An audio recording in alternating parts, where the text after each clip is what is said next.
네, 안녕하세요. 국어학개론 강의를 맡은 최보나라고 합니다.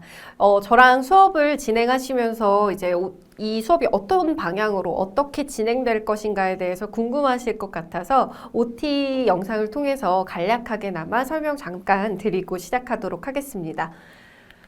자, 일단은 저희가 같이 공부하게 되는 과목은요, 이과정 국어학 개론에 대한 이야기고요. 국어학 개론이 그럼 간단하게 말해서 도대체 어떤 것을 의미하느냐라는 것들이 좀 궁금하실 수 있을 것 같아요. 일단은 국어에서는 크게 우리가 국어의 영역을 생각하면 뭐 문법이 있고, 그 다음에 문학이 있고, 그 다음에 뭐 화법이라든지 작문 상황이라든지 이런 것들이 있다라고 생각하실 텐데, 여기에서는 문법과 관련된 것들을 배운다라고 하시면 될 것 같아요. 자, 문법이라고 하면 벌써 딱딱하고 너무 어렵고 힘든 거 아닌가라고 되게 걱정이 되시는 분들 있으실 텐데요. 그렇지 않습니다. 이 과정에서는요, 문법에 대한 기초부터 시작해서 좀 전반적인 이야기를 하는 과정이다라고 생각하시면 될 것 같아요. 1과정에서 국어를 듣고 오신 분들 같은 경우는 1과정 문법에서도 국어가 나 좀 문법이 좀 힘들었는데 라고 생각하시는 분들도 충분히 다시 그 1과정에서 했던 그 문법 부분의 기초부터 시작하는 거니까 충분히 따라가실 수 있고요. 그리고 1과정에서는 오히려 사실은 좀 짧은 시간 내에 빠르게 이 국어 문법의 전체적인 것을 훑는 거여서 좀 더 어렵게 느끼셨다면 이 2과정에서는 그게 왜 그렇게 되는 거였는지에 대한 설명을 조금 더 자세하게 들어볼 수 있다라고 생각하시면 될 것 같아요. 그래서 앞으로도 3과정, 4과정에서 국어국문학 전공을 원하시거나 아니면 문법에 대해서 나는 조금 더 좀 깊이 들어가 보고 싶다라고 하시는 분들에게는 아주 좋은 수업이 될 거라고 생각을 합니다. 자, 일단 이 영역을 간단하게나마 안내를 드린다면요. 국어와 국어학, 그 다음 의문, 그 다음 뭐 문법, 의미, 그 다음 국어사, 의미론, 뭐 문자론, 방언론 이런 식으로 뭐 들어가요. 그래서 저희가 의문론만 보더라도 이제 1과정에서는 굉장히 간략하게 얘기했었던 것들을 조금 더 디테일하게 들어가서 보는 거고, 그 다음에 뭐 문장 같은 경우도 그렇고 국어사 같은 경우에도 좀 더 깊게 들어가서 본다라고 생각을 하시면 될 것 같습니다.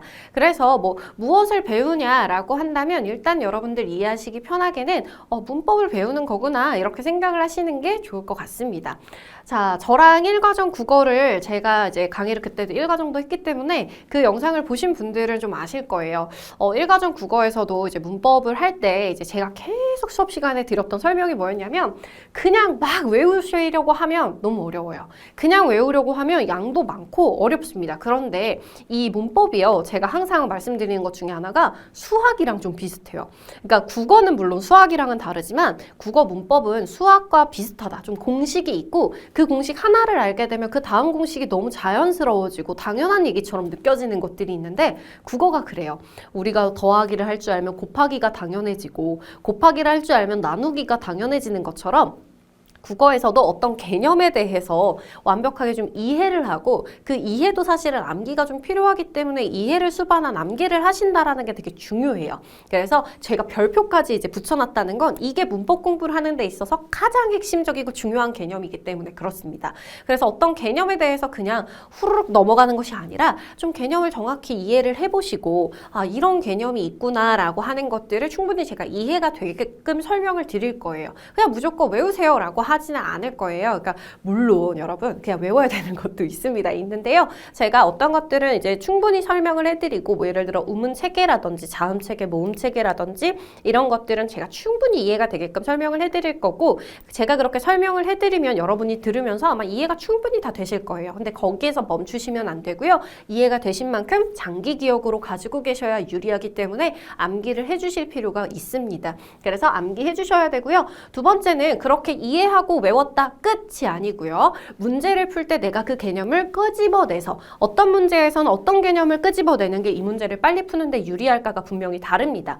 우리 수학 같은 경우도 그렇죠. 수학도 굉장히 이제 이 문제를 빠르게 잘 해결하는 방법은 이제 여러 가지 개념 중에 어떤 공식을 가지고 와서 해결하느냐가 다른 것처럼 국어도 그렇습니다. 제가 자꾸 수학 예시를 드는 건요. 국어를 너무 어려워하시고 힘들어하시는 분들께 이렇게 말씀드리면 좀 도움이 될까 싶어서 말씀드리는 거니까요. 뭐 수학 같다라는 거에서 또 겁먹지 마시고요. 자, 그래서 개념을 이해하고 활용하는 능력을 키워야 돼요. 그래서 그냥 그 문제를 보고 그냥 무식하게 푸는 게 아니라 내가 이 문제를 풀기 위해서 어떤 개념을 끄집어내면 이 문제를 훨씬 효율적이고 빠르게 풀 수 있겠다라는 것들 생각하시면 되는 겁니다.